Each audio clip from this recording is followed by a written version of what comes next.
Okay, in number 55, you purchase a set of 100 cube-shaped miniature magnets, each with an edge length of 1/8 of an inch. You arrange the cubes to form larger cubes, each one with a different edge length.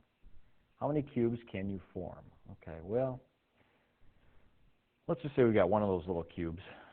It's 1 by 1 by 1.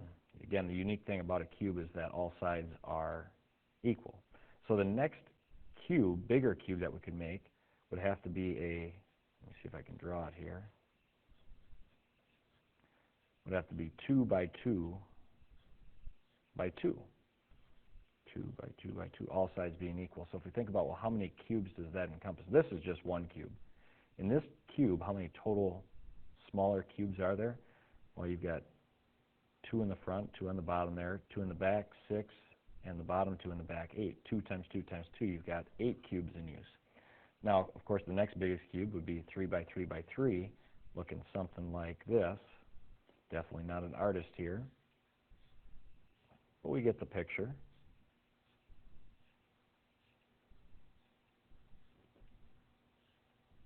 Okay, so we've got 3 by 3 by 3. And if we think about how many cubes does that encompass, well, there's 27 of them. Well, the next one, how many cubes have we used so far? We've used 1 plus 8 is 9 plus 27. We've used 36 cubes so far. So now if we go to our next biggest cube, would be a 4 by 4 by 4.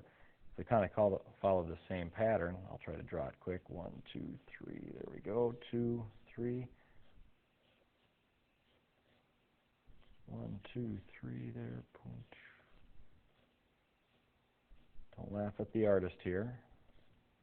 Okay, we can see it's 4 by 4 by 4. Well, if you take 4 cubed, 4 times 4 times 4, we've used 64 cubes in that larger cube. Well, we've already used 36. If we add 64, there's our total 100 cubes that we've made. Now, we're supposed to figure out how many cubes can you form. We can form what, if we count this first one, we can make 1, 2, 3, 4 larger cubes. What's their total volume? Remember, they're 1/8 of an inch on a side, so these numbers reflect how many cubes, smaller cubes, we were using in each case, when in reality these cubes are only 1/8 of an inch. So if we think about, well, this edge length, it's 1/8 plus 1/8. So this is 1/8 plus 1/8, 2/8. This is 1/4 by 1/4 by 1/4. So the volume of that cube is going to be 1/4 to the 3rd power. Or if we change it to a fraction, it's going to be pretty tiny. This is going to be 1/64 of a cubic inch. This one cube, remember each cube is 1/8 of an inch on a side, so really it's 1/8 of an inch by 1/8 of an inch by 1/8 of an inch. That's going to be a really tiny volume. If you take 1/8 to the 3rd power, we're going to get I think it's 216, no, 1/512 of a cubic inch.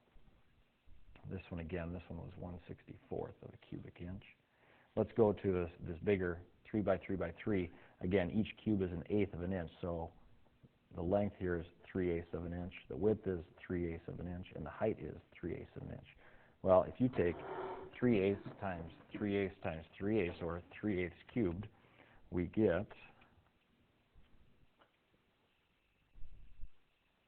27/512 of a cubic inch. Now we look at the last one. It's 4 cubes long. Each cube is 1/8 of an inch, so 4 times 1/8 would be 4/8. So this one's 1/2 an inch by 1/2 an inch by 1/2 an inch.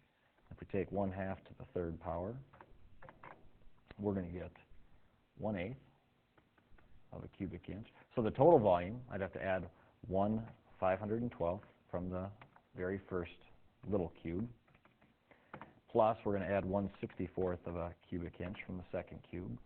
We'll add 27/512 from the 3rd cube, and 1/8 of a cubic inch on the last cube, giving us a grand total volume is 25/128 of a cubic inch.